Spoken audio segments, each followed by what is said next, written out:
Perek Elu Metzius, Daf Chaf Aleph, sponsored for a shidduch for Ephraim ben Sora.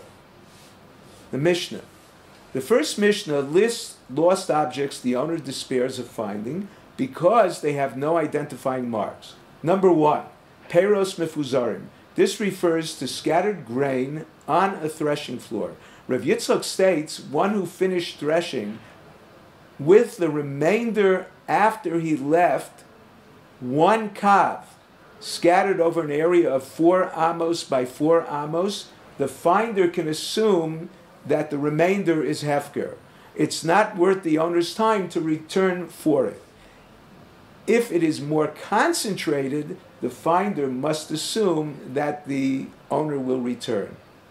Rav Yirmiyah discusses 4 different ratios to determine whether the factor for the owner's return is how much effort is involved or the amount is significant.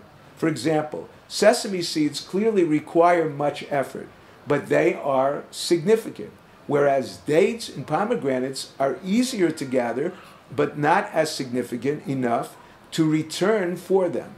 The Gemara does not resolve the question. Abaye and Rava argue about Yur Shelo Midas, abandonment without the owner's knowledge that the object is lost. Both agree an object with an identifying mark, Yush does not relinquish his ownership. Since the finder picked it up before the owner abandoned hope of recovering his object, he has an obligation to return it. Yush can only relinquish his obligation to return the lost object if it was picked up after Yush. The second case they agree is if the object was swept away by tides or a flooding river, Zuto Shel Yam. Even with an identifying mark, it is considered ownerless. They argue about a case where it has no siman.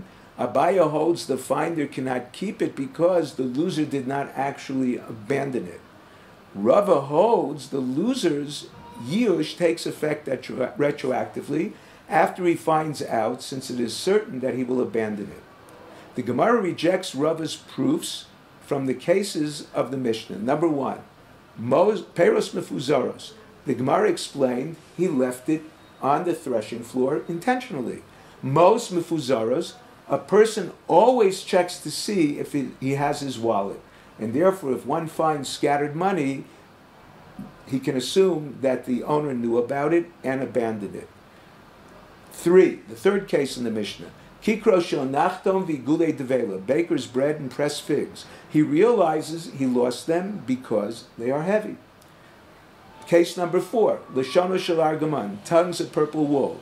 They are expensive, so he checks to make sure that he did not lose them, the same as in the case of his wallet. The Gemara says, the law is once in the mushos. Who are the mushos? Either the old men or a second round of gleaners go through a field. Anyone can come and take the leftovers, not only the poor. The question is, the poor of other locales, what about them? They didn't know whether there was leket in those fields or not.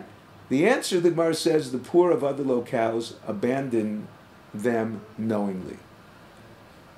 Cut figs found on the side of the road or under a fig tree hanging over the road, or olives in carob.